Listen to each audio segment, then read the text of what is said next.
आवश्यकता वर्सेस अनावश्यक, ये दोनों के बीच में का अंतर बा आज रउआ के हम बताए। सीधा और आवश्यक वचन जीवन देव ओकरा के ध्यान से रउआ सुनी। प्रिय भाई और बहन लोग, आज हर एक जन सवेरे उठला से लेकर के रात में सुतला तक केकरा खातिर परिश्रम करेला कहला से आर्थिक रूप से मजबूत बने खातिर, बैंक बैलेंस बढ़ावे खातिर, धन अधिक से अधिक कमाए खातिर, और दूसरा सुंदर दिखाई देवे खातिर, और तीसरा अधिकार कमाए खातिर के, और चौथा स्वस्थ रहे खातिर के इंसान बहुत से कोशिश के करेला।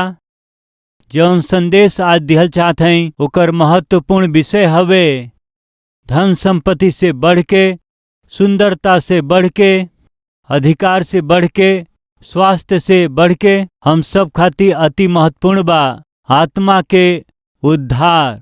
कहू आत्मा का उद्धार बहुत जरूरी बा। आज रउआ जौन चाहत हैं वो संपत्ति, स्वास्थ्य या सुंदरता हो सकेला या अधिकार हो सकेला। जब तक रउआ में जान बा तब तक ही एकर जरूरत पड़ेला।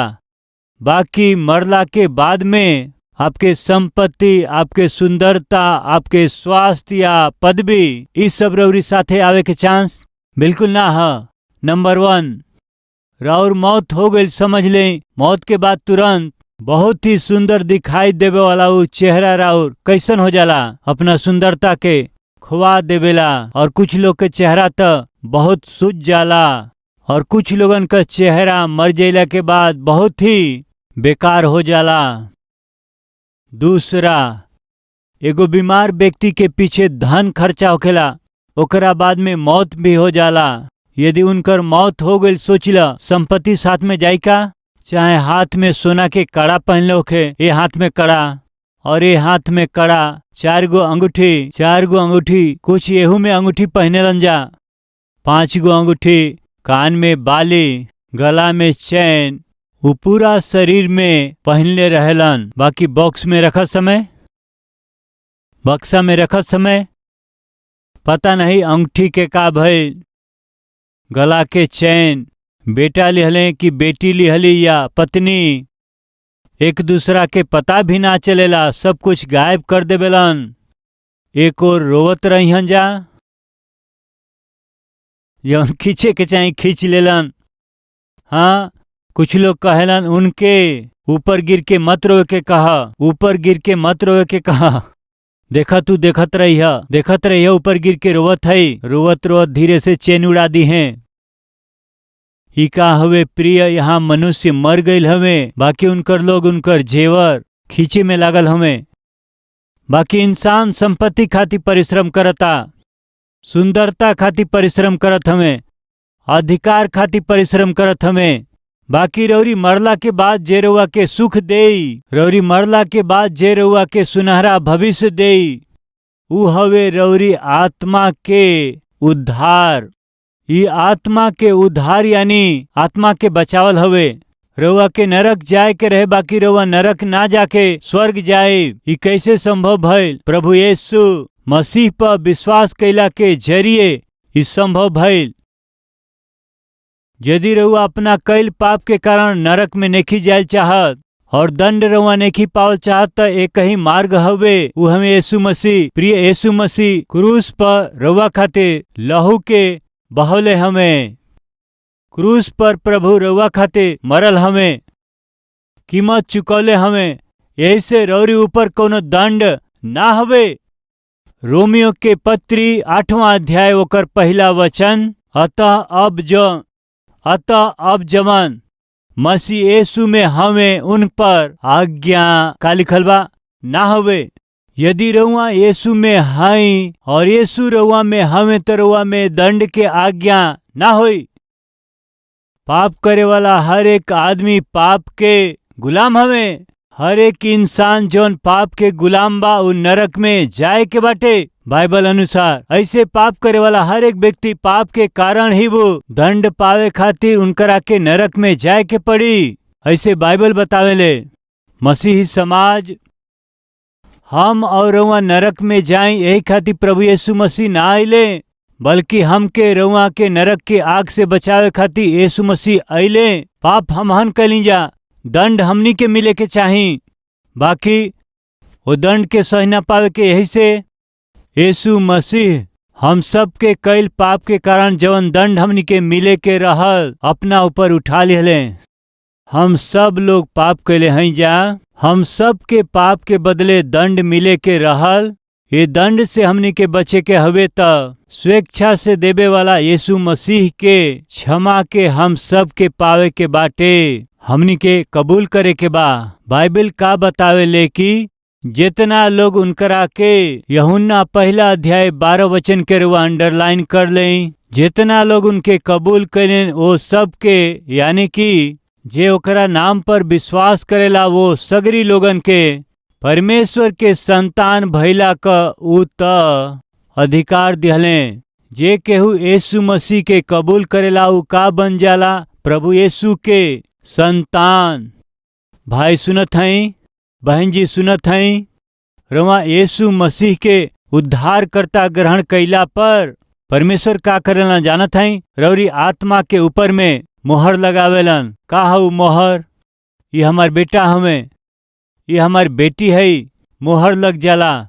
जे केहू उनकरा पर विश्वास करेला, यीशु मसीह पर विश्वास करके उनकरा देवे वाले क्षमा के पा करके नया जीवन के शुरू कर देवेलन। वो परमेश्वर के बेटा और बेटी हमें, राइट। स्वर्ग में के रहेला? परमेश्वर। स्वर्ग में के रहेला? परमेश्वर के बच्चा रहेलन। अब हम स्वर्ग में परमेश्वर के संतान रहेलन, समझी। अब हमनी के जाके स्वर्ग में रह के बा तो का बने के पड़ी? परमेश्वर के संतान बने के बा। हमनी के परमेश्वर के संतान बने के बा तो का करके पड़ी? बाइबल कहेले कि जितना लोग यीशु मसीह के ग्रहण कैले बाटे वो सब के परमेश्वर आपन संतान बनला के अधिकार देलन, स्वीकार करेलन। एकरा से सहज और का होई? हमनी के अनंत काल तक स्वर्ग में रहे के बात आसान बाटे। यीशु मसीह के उद्धारकर्ता ग्रहण कैल, उनकरा देवे वाला क्षमा के पा के नया जीवन के साथ में आगे बढ़ल। बस से तने मुश्किल बा? एके कठिन कहल जाए? कुछ नहीं के प्रिय। जे केहू यीशु मसीह के कबूल करी वो सब के परमेश्वर अपना बेटा और बेटी के रूप में जिए के महान सौभाग्य दी हैं। प्रिय भाई और बहन लोग, कृपया सुनी जा, हमनी के जीवन शाश्वत नहीं खे। अधिक बल होई त 80 साल और थोड़ा बल होई त 85 से 90 बरिस। ओकरा बाद का होखेला बताई? मिट्टी में मिल जालन। ये शरीर शाश्वत ना है, बाकी राउर आत्मा शाश्वत है।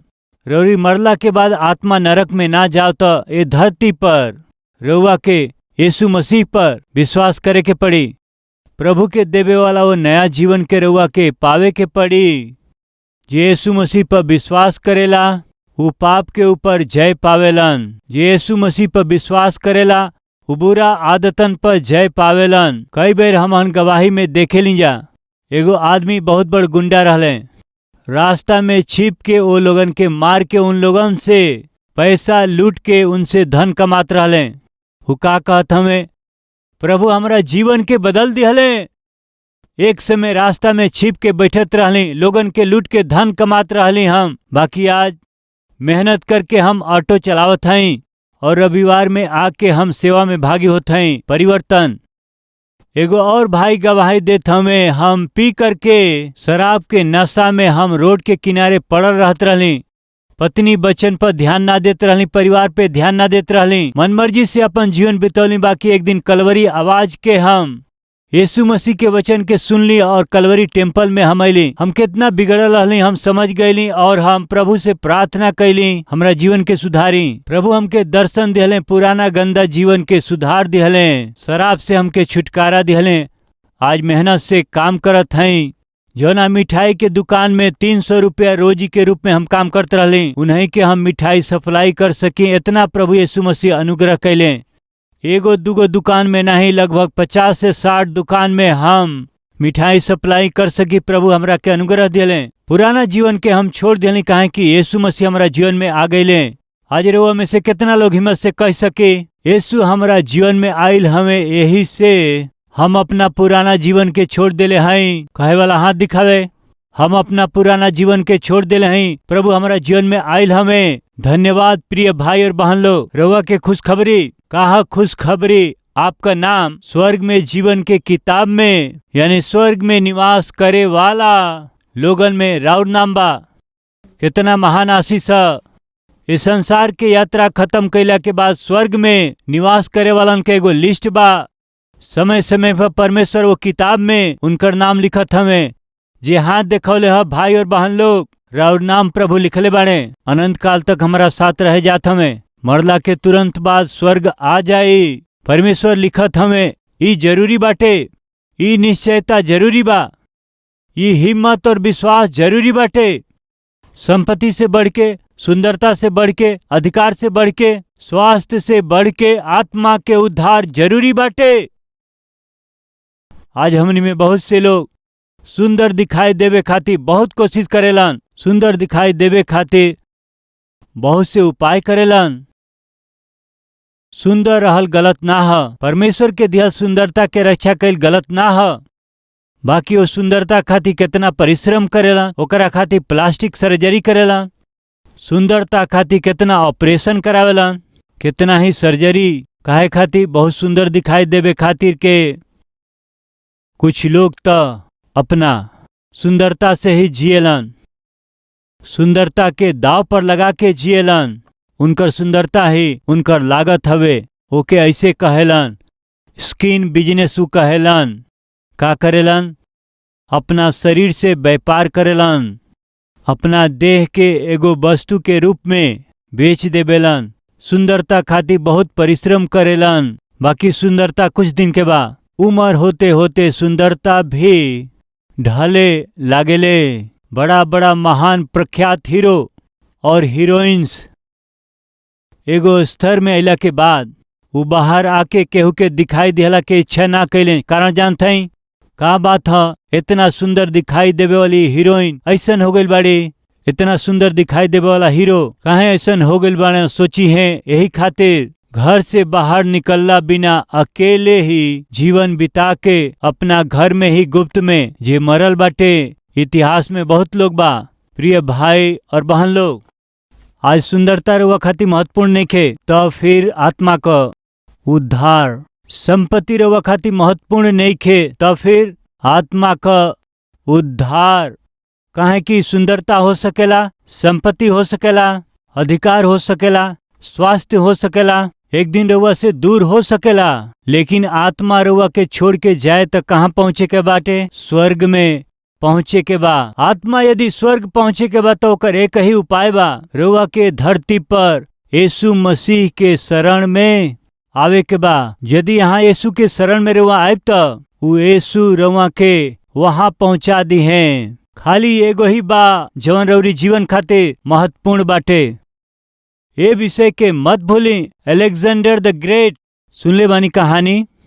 30 बरिस के कम उम्र में विश्व के चारों दिशा में जाके विश्व के सगरी देश के वो जीते के कोशिश कैले। अलेक्जेंडर का कहले रुआ जाना थे का? हाय अब हमरा के जीते खातिर धरती पर और देश ना होवे का? ई कह के रोवले। असल में अलेक्जेंडर महान कौना दिनन में पैदा भइल रहले सुनी जा बतावत हई। पुराना नियम में मलाकी के किताब बाना प्रिय। वो मलाकी के किताब और मत्ती के बीच कितना बरिस बा? 400 बरिस के समय ओके अंधकार के समय कहल गईल बा। यही अंधकार के समय में ही मसीह के पूर्व 300 बरिस के आसपास अलेक्जेंडर पैदा भइल रहले। यानी मत्ती सुसमाचार के पहले, मलाकी के बाद बीच के समय में ही सम्राट अलेक्जेंडर पैदा भइले। अलेक्जेंडर महान 30 बरिस के उम्र में ही विश्व में प्रसिद्धि पावल सगरी देशन के वो अपन कर लेले। कितना संपत्ति रहे, कितना धन रहे, बैठ के खैला पर भी संपत्ति ना घटी, इतना कमैले। वो 33 बरिस के उम्र में जौन विजय कमैले ओकरा उपलक्ष्य में लगातार वो पार्टी देते रहले। वो पार्टी में समानतः का करेलन? पहले शराब पियलन, ओकरा बाद खाना खालन, ओकरा बाद नाचेलन और गावेलन। यह करेलन ना।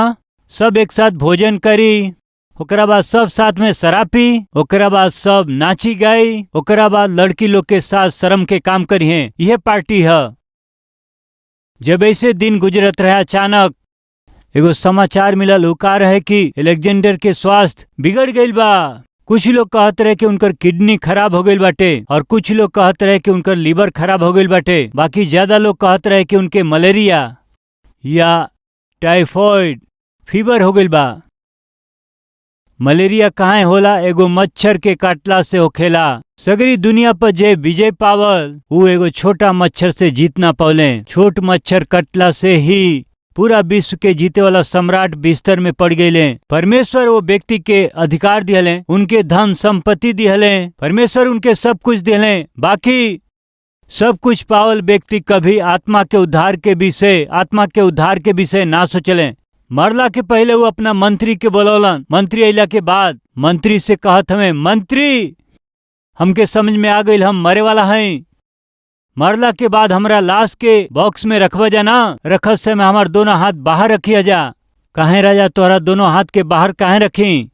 तब अलेक्जेंडर कहले, अलेक्जेंडर महान पूरा दुनिया के जीतले, हमें पूरा संसार कहत हवे, बाकी पूरा विश्व के जीतले बाटे ऊ अलेक्जेंडर। मरला के बाद अपना साथ में कुछ नहीं खन लेके जात, खाली हाथ ही हम जात हई। काहे कि संसार में हम कुछ लेके ना आइली। सम्राट होखला के बावजूद भी ये दुनिया से हम कुछ लेके हम नहीं जात, हम खाली हाथ जात हई। प्रिय भाई, प्रिय बहन, रोवा काहे परिश्रम करत हई? धन खाती मरला के बाद ले जाइब का? ना ले जाइब। काहे खाती परिश्रम करत हई? सुंदरता खाती, सुंदरता के साथ में लेके जाइब का? ना लेके जाइब। अधिकार खाती परिश्रम करत हई, ले जाइब का? अधिकार के रोवा ना लेके जाइब। स्वास्थ्य खाती परिश्रम करथनी, स्वास्थ्य के लेके जाइब का? ना ले जाए पैब। का लेके जाइब? खाली आत्मा के ही लेके जा सकीला, ओकर रक्षा करी। जवन आत्मा अनंत काल तक रही, ओकर रोवा रक्षा करी। यदि रोवा पवित्र जीवन बिताइब तो आत्मा स्वर्ग में जाई, पाप में जीवन बिताइब तो आत्मा नरक में जाई। रोवा के यदि स्वर्ग में जाए के बात ए धरती पर पवित्रता से जी। यदि रोवा नरक में जाए चाहतनी, जो ना पाप के रोवा आज करत हई, वही के करत रोवा अपना जीवन के बिताई। एक दिन मरब तो रोवा नरक जाई। बाकी ऐसा ना हो के स्वर्ग जाए के बाद, प्रभु के पास जाए के बाद ऐसा आशा करत हई तो एक ही मार्ग हवे, पवित्र जीवन बितावल। पवित्र जीवन बितावे के बाद प्रभु में ही जी। अधिकार खातिर परिश्रम करे वाला बहुत से लोग हमें। एगो आदमी जो पूरा दुनिया के हिला के रख दिहलस, वो एगो सम्राट रहले। उनकरा एगो गलत सिद्धांत के कारण, गलत फैसला के कारण दूसरा विश्व युद्ध होखे लागल। भयानक युद्ध जब चलत रहे तो अधिकार के पावे खातिर ऊ जवन षड्यंत्र कैले, ओकर उल्टा प्रभाव भइल। एह तरह से ओकर उल्टा प्रभाव भइला से एगो बड़ा राजमहल में रहे वाला ऊ बड़का सम्राट कहाँ रहले जानत हई? भूमि के अंदर, केहू उनके देख ना सके। एगो बंकर बना करके वही में ऊ छिप गईले। 16 बरिस से जौना स्त्री से ऊ बहुत ही प्रेम कैले, और वो स्त्री से ऊ विवाह कल चाहत रहले। बिना विवाह के 16 साल से पत्नी ना रहे, बाकी फिर भी पत्नी के ऊ सगरी सेवा कैली। वो स्त्री कब हमसे शादी करी है, कब हमसे शादी करी है, बहुत इंतजार कैली। वो बंकर में वही दिन वो व्यक्ति जौन सम्राट रहले, उनके बुलौले। तुम्हारी इच्छा हम पूरा करे जात हई, काह हम तो से विवाह करे जात हई। उनकरा खुशी और आनंद के कोनो ठिकाना ना रहल। वो स्त्री से वो बंकर में ही विवाह कैले।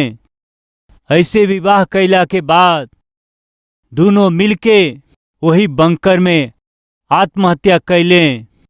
दोनों ही साइनाइड खा लिहले, और ऊ सम्राट अपना माथा में ही गोली मार लिहले, जेकरा से ऊ बहुत प्रेम कैले और विवाह कैले। अपना पत्नी के साथ कम से कम 2 दिन ना बिता पौले। कारण जानत हई? अधिकार के भूख से ऊ और उनकरा लिहल गई गलत फैसला के कारण उनकर देश और उनकर नगर शत्रु के हाथ में पकड़ लिहल गईल। थोड़ी देर में उनकरा के मार दिहल जाई, थोड़ी देर में उनकरा के पकड़ लिहन सा। जब वो जान गईले उ जौना स्त्री से विवाह कैले ओके जहर दे दिहले, उहो जहर खा लिहले। हो सकेला जहर काम न करे सोच के अपना माथा में पिस्तौल से गोली मार के मर गईले। उ और केहू ना ह प्रिय, हम जानत हई उनकर नाम है हिटलर, एडोल्फ हिटलर। वो अपना अधिकार के बहुत भूखल हले, लेकिन अंत में का भइल जानत हई, आत्महत्या कर लिहले। आज ये बात के सुने वाला भाई और बहन लोग, का आज मनुष्य के अधिकार चाहिए? नहीं, आत्मा के उद्धार। आज मनुष्य के सुंदरता चाहिए का? ना, आत्मा का उद्धार। आज हमनी के धन संपत्ति चाहिए का? नहीं, आत्मा का उद्धार। लेकिन आज सुबह से लेके शाम तक हमहन का परिश्रम करे लिंजा? धन खातिर परिश्रम करे लिंजा, वही के सबसे महत्वपूर्ण समझे लिंजा। सावधान प्रिय, धन से अपना घर के पूरा फर्नीचर खरीद सकिला, बाकी सुख खरीद सकिला का? रवा एसी खरीदी, सोफा खरीदी, सुंदर बेड खरीदी, बाकी शांति खरीद सकिला का? संभव नहीं खे। धन से कीमती कार के खरीद सकिला, बाकी यात्रा में सुरक्षा के गारंटी दे का? ना दे सकेला। धन से अपना बेटी के शादी धूमधाम से रवा कर सकिला, बाकी परिवार बना सकिला का? ना बना सकिला। धन से कीमती दवा के रवा खरीद सकिला, बाकी स्वास्थ्य के खरीद सकिला का? ना खरीद सकिला। धन से सुनहरा एगो बंगला के बना सकिला, बाकी एगो परिवार के रवा बना सकिला का? ना बना सकिला। प्रिय, धन से रौरी मरला के बाद लोग सुंदर कब्र के बना सकिला, बाकी रवा स्वर्ग जा सकिला का? नहीं प्रिय। तो फिर रउआ के स्वर्ग जाए के बता के चाहिए? प्रभु चाहिए। मानिला रौरी यात्रा में सुरक्षा चाहिए तो के चाहिए? प्रभु चाहिए। मानिला ना रउआ के अच्छा स्वास्थ्य चाहिए तो के चाहिए? प्रभु चाहिए। लंबा उम्र चाहिए तो के चाहिए? प्रभु चाहिए। मानिला सुख और शांति से रउआ के रहे के बाद आनंद के साथ रउआ के सूते के बता के चाहिए? प्रभु चाहिए। रउआ के का समझ में आवत हवे? धन से, सुंदरता से, अधिकार से बढ़ के हमनी के चाही जवन आत्मा के विषय में श्रद्धा, आत्मा परमेश्वर के साथ में संगति, ये बहुत जरूरी बा। रौरी साथे परमेश्वर ना होके धन भइला से, परमेश्वर ना होके रौरी पास सुंदरता होई त, परमेश्वर ना होके रौरी पास अधिकार होके त, परमेश्वर ना होके रौरी पास धन संपत्ति होखी त सुनी कहियो न कहियो ये सब भइला के बाद रउआ रोवब रोवब। एक दिन रउआ सोचब कि हमारा के सब काहे छोड़ ले बा? संपत्ति के कारण ना। आज सब करी हाथ में हम कठपुतली बन गइल बानी, कारण का ह? एगो खिलौना बनल बानी, एकर कारण का ह? सुंदरता के कारण ना। आज सब लोग हमारा के कोसत हवे, एकर कारण का हवे? अधिकार के कारण ना। आज सब हमारा विरोध में काहे आवत हवे, हमरा के मारल चाहत हवे, एकर कारण का हवे? अधिकारी हैं यही से ना। एक दिन एकरा कारण जेकरा खातिर परिश्रम करतन ओकरा कारण रोवे के दिन आवे वाला बाटे। वो दिन यदि नहीं आवे के त आत्मा के उद्धार के पाके जी। दूसरा, धन संपत्ति से बढ़ के आत्मा के उद्धार जरूरी बा। धन संपत्ति से, सुंदरता से बढ़ के, अधिकार से बढ़ के आत्मिकता बहुत जरूरी बा।